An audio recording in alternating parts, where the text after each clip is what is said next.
அன்பார்ந்த ரிஷபராசி நேயர்களே, உங்கள் ராசிநாதனான சுக்கிரன் 3ஆம் இடத்தில் புஷ்ய நட்சத்திரத்தில் உட்கார்ந்திருக்கின்றார்.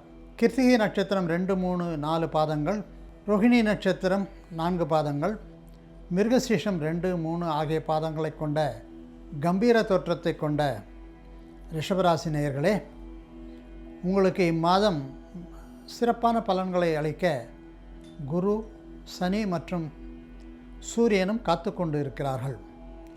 உங்கள் ராசிக்கு 4ஆம் இடம் என்ற சுகஸ்தானாதிபதியான சூரிய பகவான் 2ஆம் இடம் என்ற தன குடும்ப வாக்குஸ்தானத்தில் இருக்கின்றார். மிருகசீஷ நட்சத்திரத்தின் 3ஆம் பாதத்தில் ஆரம்பித்து சிறிது சிறிதாக நகரக்கூடியவர் இம்மாதம் முழுவதும் உங்களுக்கு நற்பலன்களை தருவார். சூரியன் 2ஆம் இடத்தில் இருக்கும் பொழுது கண்டிப்பாக நீங்கள் கொஞ்சம் கண் போன்ற அல்லது நீங்கள் உங்களுடைய பேச்சு இந்த இரண்டையும் பார்த்துக்கணும். எல்லாம் நல்லா பேசுவீங்க, கடைசியில் கொஞ்சம் கோபம் வந்துடும், அது மாத்திரம் கொஞ்சம் பார்த்துக்கணும். 2ஆம் இடம் என்பது தன குடும்ப வாக்குஸ்தானம். இந்த வாக்குஸ்தானத்தில் சூரிய பகவான் அமர்ந்திருந்தால் சில நேரம் இந்த மாதிரி நடக்கக்கூடிய வாய்ப்புகள் உண்டு என்பதை சூசகமாக தெரிவிக்கின்றேன். உங்கள் ராசி இப்பொழுது இருக்கும் காலகட்டம் மிக பிரமாதமான நிலைமை. மற்ற எல்லா ராசிகளையும் விட குருவானவர் 3ஆம் இடத்திலிருந்து 11ஆம் இடத்தை பார்க்கின்றார். உங்கள் ராசிக்கு 7ஆம் இடம் என்ற களத்திரஸ்தானத்தை குரு பார்க்கிறார், விருச்சிக ராசியை. எனவே மனைவியோ கணவனோ அன்போடு அரவணைப்புடன் வாழ்வீர்கள். உங்கள் ராசிக்கு 9ஆம் இடத்தை பார்க்கின்றார், 11ஆம் இடத்தை பார்க்கின்றார். 9ஆம் இடம் என்பது தர்ம கர்மாஸ்தான். ஸோ தந்தை வழியில் உங்களுக்கு பித்ரார்ஜித சொத்துக்கள், தந்தை வழியில் பலவிதமான பெனிஃபிட்ஸ் வரக்கூடிய மாதமாக இது திகழ்கிறது. 11ஆம் இடம் என்ற லாபஸ்தானத்தில் சனி பகவான் உட்கார்ந்திருக்கார். சனி பகவான் உட்கார்ந்திருக்கிறதுனால எந்த கெடுதியும் உங்களுக்கு இல்லை.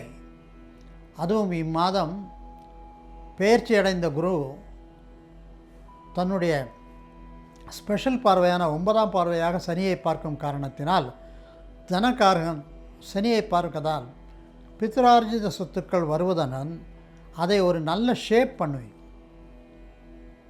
ஒன்று இடத்த கொடுத்து டெவலப் பண்ணுவீங்க, இல்லை பழசை புதுசாக்குவீங்க.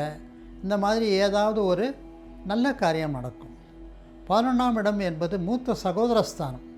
இந்த சகோதரஸ்தானத்தில் சனி உட்கார்ந்திருக்கும் காலம் அவ்வளவாக நன்றாக இருக்காது என்று சொன்னால் அது தவறு. குரு பார்க்கின்ற காரணத்தினால் சகோதரர் உங்களுக்கும் தனக்கும் என்ன லாபம் என்று பேச உட்கார்ந்து காரியத்தை முடித்து கொடுத்து அதன் மூலம் உங்களுக்கு பித்ரார்ஜித சொத்துக்கள் கையில் வரக்கூடிய மாதம். அட்லீஸ்ட் அதுக்குண்டான ஆரம்பம் இப்பொழுது ஆகும். முடிவு நன்றாகவே இருக்கும். ஏனென்றால் சனி பகவான் நீதிமான்.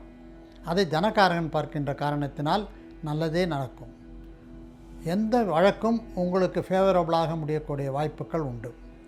11ஆம் இடம் என்பது மேற்படிப்பு, வெளிநாடு செல்வது. ஸோ வெளிநாட்டுக்கு செல்ல வேண்டும், மேற்படிப்புக்காக காத்திருப்பவர்கள் அல்லது வெளிநாட்டு உத்தியோகத்திற்காக காத்திருப்பவர்களுக்கு இம்மாதம் உங்களுக்கு ஏற்ற நல்ல நியூஸ் உடனடியாக கிடைக்கக்கூடிய வாய்ப்புகள் உண்டு. சூரிய பகவான் எந்த பலனையும் உடனடியாக கொடுப்பார், பிரகாசமாக கொடுப்பார்.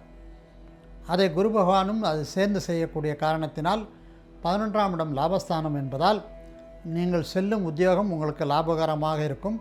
நீங்கள் படிக்கக்கூடிய உயர் படிப்பு உங்களுக்கு பின்னால் உங்களுடைய வாழ்க்கைக்கு மிக பிரமாதமான பலன்களை, பணப்பலன்களை தரக்கூடிய வாய்ப்புகளை இப்பொழுதே பேஸ்மெண்ட் போட்டு விடுவார்.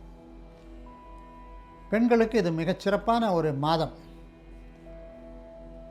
தொழில் அதிபர்கள் தொழில் தொடங்குவதற்கு சாதாரணமாக மிதுன மாதம் ராசியான மாதம் இல்லை என்று சொல்வார்கள்.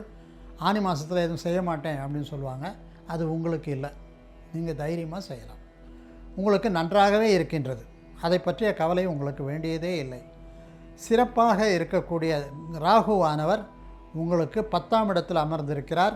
ரியல் எஸ்டேட்டில் இருக்கிறவங்களுக்கு பணம் பார்க்கும் நேரம் இது. பணம் என்றால் கொஞ்சம் நஞ்சம் இல்லை, வர்றது நிறைய வரும். எண்ண முடியாத அளவுக்கு பணம் வரக்கூடிய வாய்ப்புகள் வியாபாரிகளுக்கும், ரியல் எஸ்டேட் தொழில், ஸ்டாக் மார்க்கெட்டில் இருக்கிறவங்களுக்கும் இது நல்ல மாதம். மாணவர்கள் நல்ல படிக்கக்கூடிய மாதம். படிப்பு ரிசல்ட் வந்திருக்கு, நிறைய பேருக்கு வரவேண்டியவர்களுக்கும் நன்றாக வரும். எதிர்பார்த்த இடத்தில் அட்மிஷன் கிடைக்கும். விவசாயிகளுக்கு நல்ல ஒரு மாதம். அதுவும் சிறுதானியங்கள் அப்படின்றது ஃபிஷர்மேன் நல்ல பொசிஷன். ஏனென்றால் இந்த மாதம் மீன மாதத்தை குரு பார்க்கும் காரணத்தினால் மிகச்சிறப்பான வியாபாரமும் சரி, மற்ற இதுவும் தொழிலும் சரி நன்றாக நடக்கக்கூடிய மாதம். பொதுவாக ரிஷபராசிக்கு மிகச்சிறப்பான பலன்கள் இந்த மாதம். காரணம், குரு நல்ல நிலையிலிருந்து 11ஆம் இடம் என்ற லாபஸ்தானத்தை பார்க்கிறார். தொழிலில் லாபம், வியாபாரத்தில் லாபம், பணப்புழக்கம் அதிகம். 10ஆம் இடத்தில் ராகு, ரியல் எஸ்டேட்டு புரோக்கர்களுக்கெல்லாம் நல்லது, வியாபாரிகளுக்கு நல்லது, விவசாயிகளுக்கு நல்லது, குழந்தைகளுக்கு நல்லது என்று ரிஷபராசி நேயர்களுக்கு அனைத்துமே நன்றாக நடக்கும். நீங்கள் கிருஷ்ண பகவானை பிடித்து கொள்ளுங்கள், கிருஷ்ண நாமத்தை சொல்லுங்கள். பிரிந்து போனவர்கள் கூட திரும்ப வரக்கூடிய மாதம் இது. எனவே கணவன் மனைவிக்கு ஏதாவது பிரச்சனைகள், பிணக்குகள் இருந்து நல்ல காரியத்தால் அல்லது சண்டையிட்டோ தனித்து பிரிந்திருந்த கணவன் மனைவி ஒன்றாகக்கூடிய வாய்ப்புகளை கிருஷ்ண பகவான் உங்களுக்கு தருவார். எனவே கிருஷ்ணன் கோயிலுக்கு சென்று வாருங்கள், கண்டிப்பாக நற்பலன்களை தருவார். நன்றி, வணக்கம்.